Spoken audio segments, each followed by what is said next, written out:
இங்கே வந்த பிறகு இப்போ தான் ராம் கேட்டார், நீங்கள் பேசுகிறீங்களா அப்படின்னு. என்ன பண்ணுறது, பேசித்தானே ஆகணும் அப்படின்னு சொல்லிடுறேன். எனக்கு இந்த மாதிரி அப்படின்னு சொன்னால் நான் முதல்ல சொல்லியிருப்பேன், நான் பேசியிருக்க மாட்டேன், கொஞ்சம் விட்டுடுங்க அப்படின்னு. ஏன்னா நம்ம வந்து எப்போவோ ஒரு வாட்டி நம்ம பேசுகிறது, அந்த பழக்கம் இருக்கணும். பேசி பேசி எல்லா பேச்சாளர்கள் தான், அறிவாளிகள் தான். ஸோ அந்த அறிவார்ந்தவர்கள் இருந்த சபையில் வந்து நீ பேசாமல் இருக்கிறது தான் ரொம்ப அறிவாளித்தனம் அப்படின்னு சொல்லுவாங்க. இப்போ என்ன பண்ணுறது, நான் பேசி தான் ஆகணும். ஸோ ஏதாவது கொஞ்சம் தப்பாக இருந்தால் தயவு செஞ்சு மன்னிச்சிங்க. ஸோ முதல்ல வந்து இந்த கலைஞருடைய நூற்றாண்டு வெற்றி விழா, அவருடைய உடன்பிறப்புகள், முதலமைச்சர்கள், அவருக்கு இந்த ஆண்டு பூரா அந்த கொண்டாடின விதம் இருக்கேன். எத்தனை மாவட்டங்கள், எத்தனை விதமாக. உலகத்திலேயே எந்த ஒரு அரசியல் தலைவருக்கும் இந்த மாதிரி யாருமே நூற்றாண்டு கொண்டாட்டங்களை கொண்டாட மாட்டாங்க, கொண்டாட போவதும் இல்லை. ஸோ நாம் எல்லாருமே வந்து வெளியே பார்க்குறோம். ஸோ வெளியே வந்து நல்லவங்களாம் வீட்லேயும் நல்லவங்களாக இருக்கணும்னு சொல்ல முடியாது. வெளியவங்களுக்கு எவ்வளோ மரியாதை இருந்தால் கூட வீட்டில் கூட அதே மரியாதை இருக்குன்னு சொல்ல முடியாது. ஸோ அவர் கூடவே பிறந்ததில் இருந்து வளர்ந்து இருக்கும்போது 24 hours எந்தெந்த தருணத்தில் எந்தெந்த இதில் முக ஸ்டாலின் அவர்கள் அவர் அப்பாவை பார்த்துருப்பாங்க. எவ்வளோ வேதனைகள், எவ்வளோ கஷ்டங்கள் என்ன இருந்தோ கூட பொது வாழ்க்கையில் காட்ட முடியாது. எல்லோரும் மனிதன் தானே, அது வீட்டில் தான் காட்ட முடியும். அது வீட்டில் வந்து அது எப்படி சமாளிச்சிருப்பார். மற்றவங்க வந்து இவர் வந்து கஷ்டப்பட்டால் கூட மற்றவங்க கஷ்டப்படும் போது அவர் எப்படி வந்து தட்டி கொடுத்துருப்பாங்க. ஒரு தலைவனாக வந்து சமுதாயத்தில் அவங்களுடைய உறுப்பினர்களுக்கு மட்டும் இல்லை, உடன்பிறப்புகளுக்கு மட்டும் இல்லை, வீட்டில் கூட ஒரு அந்த மாதிரி ஒரு தலைவனாக இருந்தால் தான் அவருக்கு வந்து ஒரு பாசம், பக்தின்னு சொல்லலாம். நம்ம படையப்பா பிரிவுக்கு வந்து போட்டிருந்தோம் அந்த தெய்வஸ்ரீ தேவி படத்தில். ஸோ பின்னாடி வந்து மீன் 34 சார், மீன் கலைஞர் சார், இவர் அவ்வளோதான் திசைங்களாக உட்காந்துருந்தாங்க. நான் வந்து ஸ்டாலின் சார் எங்கே பார்த்தோம் சொன்னால் முன்னாலே வந்து ஒரு 7 முன்னாலே போய் உட்காந்துருக்காங்க. ஸ்டாலின் சார் இங்கே வாங்க சொன்னோம். ஐயோ இல்லை அப்படின்னு. அவ்வளோ ஒரு மரியாதை, ஒரு ரெஸ்பெக்ட். அண்ட் இப்போ அவர் வந்து முதலமைச்சர் பதவி வகித்த பிறகு ஸோ இதை வந்து நான் வந்து இப்போ இங்கே விழா போகிறதுக்கு முதல்ல வந்து என்ன பேசணும் அப்படின்னு சொல்கிறத விட எதையும் பேசக்கூடாது அப்படின்னு சொல்லி லிஸ்ட் போட்டு எடுத்தேன்.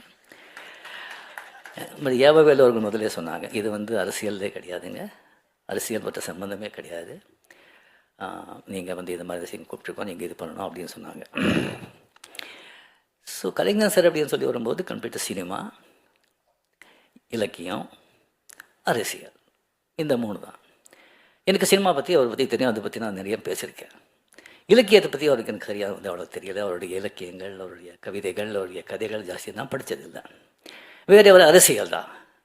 அது இவங்க பேசினா வந்து ரொம்ப ஜாகிரதையாக பேசணும். இங்கே வந்து நம்ம மதிப்புக்குரிய நண்பர் ஸ்டாலின் சார் அவர்கள் முதலமைச்சரான பிறகு அவர் சந்தித்த எல்லா தேர்தல்களையும், பார்லிமெண்ட் தேர்தல் உட்பட மிகப்பெரிய வெற்றி அடைஞ்சதுக்கு அதே வந்து சொல்லும் அவருடைய ஆளுமை, அவருடைய உழைப்பு, அவருடைய அந்த அரசியல் ஞானம், அதே வந்து அவர்கிட்ட சொல்லும். அவர் ரியலி நீங்கள் வந்து எவ்வளவோ நீங்கள் பார்த்துருப்பீங்க.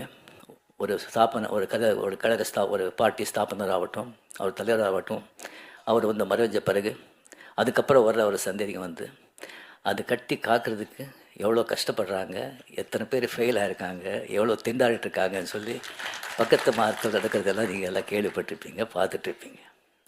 அது எவ்வளோ சாதாரணமாக அவர் செஞ்சுட்டு போயிட்டுருக்கார்.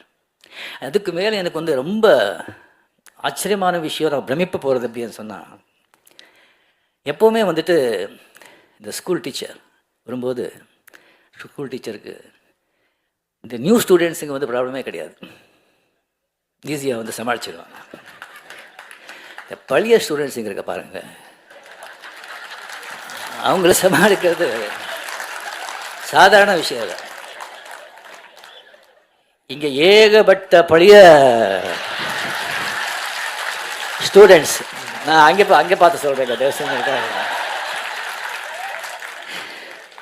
ஏகப்பட்ட பழைய ஸ்டூடெண்ட்ஸ். அது சாதாரணமான பழைய ஸ்டூடெண்ட்ஸ் இல்லை.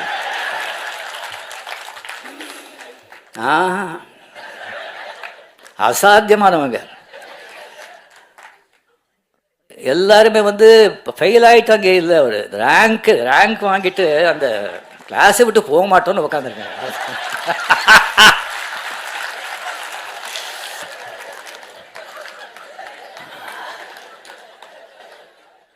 கலைஞர் அவளை வந்து தம்பி சின்ன வயசுல இருந்தெல்லாம் பார்த்து இதுக்கு இருக்கிறவங்க வந்து அவங்களெல்லாம் சமாளிக்கிறது சாதாரண ஒருத்தர் வேண்டாங்க. துரைமுருகன் சொல்லி ஒருத்தர் இருக்காரு. கலைஞர் கண்ணிலேயே மருளிட்டு ஆட்டினவர் அவர். அவருக்கு ஏதாவது விஷயம் சொல்லி இப்படி போகிற இப்படி பண்ணுறோன்னே எப்படி இருக்குது, எப்படி நல்லா இருக்குது அப்படின்னு சொன்னால் அப்படியா சந்தோஷம் அப்படின்னு சொன்னால் அது என்ன நல்லா இருக்குன்னு சொல்லி சந்தோஷம்னு சொல்கிறாங்களா, என்னடா இப்படி பண்ணுறீங்கன்னு சந்தோஷம் சொல்கிறாங்களா, ஒன்றும் புரியாது. Stalin sir, hats off to you.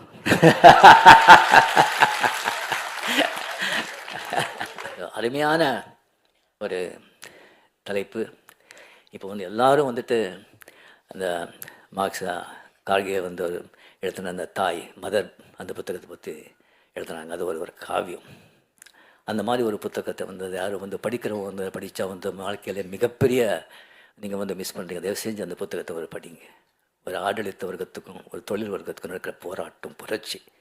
அந்த பாவேல் அப்படிங்கிற அந்த பையனை வந்து அந்த தாய் வந்து எப்படியெல்லாம் வந்து காப்பாற்றுறா, எப்படியெல்லாம் அவனுடைய புரட்சி போராட்டத்துக்கு உதவி செய்கிறா, எவ்வளோ சோதனைகளை சந்திக்கிறா அப்படிங்கிறது நீங்கள் படித்தா அந்த மாதிரி ஒரு காவியம். ஸோ அதில் தான் கலைஞர் வந்து சொல்லியிருக்காரு. அந்த புத்தகத்தை வந்து 3 வாட்டி படிக்கும்போது என்னுடைய தாயை நினச்சி நான் வந்து கண்ணீர் விட்டேன் அப்படின்னு.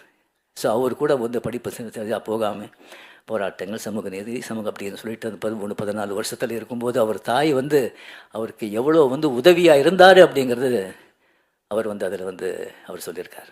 அருமையான புத்தகம். பட் என்னென்ன விலை தான் ஜாஸ்தி, 1000 ரூபா. பட் இந்த அது அந்த குவாலிட்டிக்கு வந்து டிஃப்ரெண்ட்டாக அது தேவை.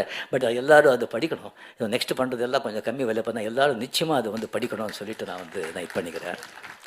ஸோ இந்த காவிய நாயகன் என்னுடைய அருமை நண்பர் அமரர் கலைஞர்களை பற்றி நான் என்னத்தனை பேசுகிறது.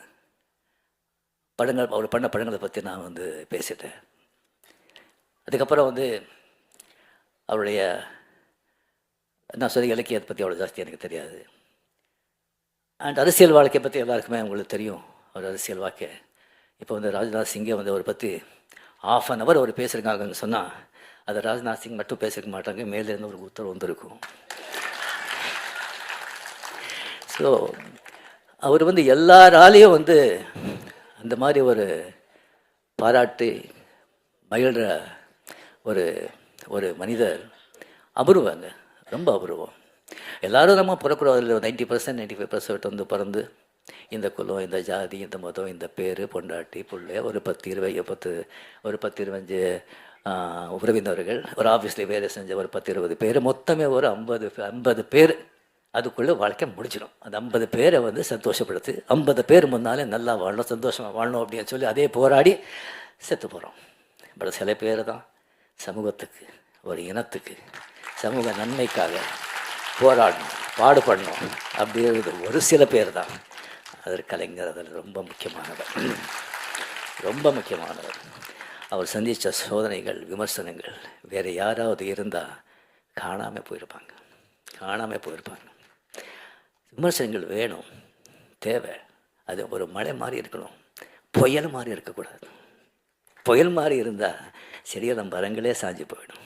ஆனால் இது ஆலமரம், வேறு ரொம்ப ஸ்ட்ராங். அவருடைய உடன்பிறப்புகள், அந்த வேறு ரொம்ப ஆழம், ரொம்ப ஸ்ட்ராங். அந்த மரம் அந்த மாதிரி ஒரு ஊக்குவிச்ச மரம், அதை யாராலையும் அசைக்க முடியாது. இல்லைன்னா 12-13 வருஷம் ஆட்சியில் இருந்தால் கூட ஒரு கட்சியை காப்பாற்ற முடியுமா? 5 வருஷம் இல்லைன்னு சொன்னாலே திண்டாடுறாங்க. சாதாரண விஷயம் இல்லை. இப்போ வந்து விமர்சனம் செய்கிறாங்க. விமர்சனம் செய்யணும், செய்யுங்க. பட் மனசை யாரையும் நோகடிக்காதீங்க. எத்தனையோ பேச்சாளர் இருக்காங்க, ஒவ்வொருத்தருக்கும் ஒரு பாணி இருக்கும். சில பேச்சை எல்லாம் பொதுவாக வந்து இங்கே பேச்சாளர் நல்ல பேச்சாளர் அப்படின்னு சொன்னால் அங்கங்கே கேப் கொடுப்பாங்க, சில இடத்துல அழுத்துவாங்க, சில இடத்துல ரோஷமாக பேசுவாங்க, சில இடத்துல சோகமாக பேசுவாங்க, சில இடத்துல கர்ஜிப்பாங்க. ஆனால் கலைஞருடைய பேச்சு பார்த்திங்கன்னா சும்மா வீணை மாதிரி ஒரே ஒரே சுரத்தில் இருக்கும், ஒரே சுரத்தில் இருக்கும். அங்கே கேட்குறவங்க கிட்ட இருந்தில்ல துள்ளல், சிரிப்பு, கோபம், சோகம் அப்படி வரும். அது பேச்சுடைய அவருடைய திறமை. ஸோ இது அவர்கிட்ட வந்து நடந்தது. அவர் வந்து எப்போவுமே ஒரு சந்தோஷமாக பார்க்கும்போது, வாங்க எப்படி இருக்கீங்க, நல்லா இருக்கீங்களா, ஷூட்டிங் எது அப்படின்னு விசாரிப்பாங்க. முதல்ல ஷூட்டிங் எது விசாரிப்பாங்க, ஏன்னா அதுதான் என் தாய் வீடு. ஸோ விசாரிப்பாங்க. சந்தோஷம் எப்போவுமே. 2 தடவை அவர் வந்து சோர்ந்து போய் ரொம்ப சோகமாக வாங்க அப்படின்னு சொன்னது. ஒன்று முரசொலி மாறன் அவர்கள் அப்போலோ ஹாஸ்பிட்டலில் அட்மிட்டாக இருக்கும்போது, அங்கே வந்து அந்த ரூமில் வந்து உட்காருக்கும்போது ரொம்ப சோகமாக இருந்தார். 2வது தடவை வந்து செக்ரட்டரியேட்டில் வீரப்பன் ராஜ்குமாருக்கு எடுத்துகிட்டு போகும்போது அப்போ வந்து வாங்க, ரொம்ப சோகமாக இருந்தார். எப்படி பண்ணிட்டாங்க, என்ன பண்ணுறது அப்படின்னு சொல்லி அந்த 2 டயத்தில் தான் அவர் தான் பார்த்தது. மிச்ச டயத்தில் வந்து அவர் சிஎம்மாக இருந்தாலும் ஒன்று தான், சிஎம் இல்லைன்னாலும் ஒன்று தான். அவர் சிஎம்னு எப்படி தெரியும் சொன்னால், வீட்டுக்கு முன்னாலே வந்து நிறைய போலீஸு பாதுகாப்பு இருக்கும். ஆஹா இப்போ சிஎம்மு இல்லைன்னா எந்த வித்தியாசமும் தெரியாது. சிவாஜி படம் நீங்கள் எல்லாம் பார்த்துருப்பீங்க. மொத்தம் வந்து அரசியல்வாதிகளை சாடி 60 அரசியல்வாதிகளை விமர்சனம் பண்ணி, அரசாங்கத்தை விமர்சனம் பண்ணி, லஞ்சத்தை பற்றி சொல்லி அது எடுத்த படம். அது அந்த கதை தெரிஞ்சிருந்தும் சிஎம் அவர்கள் வந்து அந்த படத்தை பார்த்தாங்க. படத்தை பார்த்த பிறகு வைரமுத்து சார், எனக்கு வைரமுத்து அவர் கூட படத்தை பார்த்தாங்க. பார்த்த பிறகு வைரமுத்து அவர்கள் சொன்னாங்க, சார் உங்களுக்கு ரொம்ப தைரியம், இந்த மாதிரி படம் எடுத்து சிஎம் பக்கத்துலேயே உட்காந்து பார்க்குறீங்களே அப்படின்னு. படத்தை பார்த்து சிஎம் கலைஞர் அவர்கள் சொன்னாங்க, அப்படியே பார்த்து நமக்கு இதெல்லாம் ஒழிக்கணும், நல்லது பண்ணணும்னு ஆசை அப்படின்னு சொல்லி பெரும் மூச்சுட்டார். அந்த மூச்சில் பல 1000 விஷயங்கள் இருந்தது. அதுக்கப்புறம் வைரமுத்தவர்கள் சொன்னேன், நான் பார்த்தது முக்கியம் இல்லைங்க, இந்த மாதிரி படத்துக்கு வந்து வெற்றி விழாவுக்குன்னு நான் கலந்துக்கிறேன்னு சொல்லியிருக்காங்க. அது தைரியம், அது தைரியம். அங்கே வந்து வெற்றி விழாவில் கலந்து கொண்டு எல்லாரையும் புகழ்ந்து எல்லாருக்கும் கேடியை கொடுத்து அவ்வளோ சந்தோஷப்பட்டாங்க. அவர் வந்து எனக்கு உடம்பு சரியில்லை, அப்போ ஹாஸ்பிட்டலில் திஸ்டிங் இருந்தேன். எந்திரிச்ச வந்து கொஞ்சம் மூச்சு திறன் ஹாஸ்பிட்டலில் இருக்கும்போது மார்னிங்கை நான் பார்க்குறேன், மஞ்சளை எழுதி போட்டு அந்த வண்டியில் வந்து அப்படியே நிற்கிறாங்க முன்னால். எனக்கு ஒன்றும் தெரியல. கொஞ்சம் அப்படியே கிட்ட வந்தாங்க. கிட்ட வந்து என் கை பிடிச்சிட்டு கண்ணில் தண்ணி வெளியே வருதுங்க. என்ன பண்ணேன், அவங்களுக்கு எவ்வளோ ஒரு அன்பு பாசம். கொஞ்ச நாள் பழகினவங்களுக்கு எது சொன்னால், நீங்களாம் கூடவே இருக்கும்போதெல்லாம் அவங்களுக்கு எப்படி இருக்கணும், உயிரே கொடுத்துடலாம் இல்லை. அவளை கண்ணில் தண்ணி வச்சுட்டு கையில் அப்படியே தடவினார். அந்த கை வந்து இந்த பூவை விட அவ்வளோ சாஃப்டாக இருக்குங்க, அவ்வளோ சாஃப்ட். என் வாழ்க்கையிலேயே வந்து அவர்கிட்ட அந்த கண்ணீர், அந்த ஸ்பர்ஷம் என்னால் மறக்கவே முடியாது. இந்த மாதிரி ஒரு பெரிய ஒரு மகான், அவரை பற்றி பேசிகிட்டே போகணும். ஸோ அந்த ஒரு அருமையான ஒரு புத்தகத்தை வந்து எனக்கு வந்து அதை வெளியிட்டு அது எனக்கு வாங்குகிற அந்த வாய்ப்பு எனக்கு கொடுத்ததுக்கு வேலு அவர்களுக்கு மனமார்ந்த நன்றி, சிஎம் அவர்களுக்கு மனமார்ந்த நன்றியை தெரிவித்துக்கொண்டு என் பேச்சை முடிச்சுக்கிறேன். ஏதாவது தவறாக இருந்தால் தயவு செஞ்சு மன்னிச்சிடுங்க.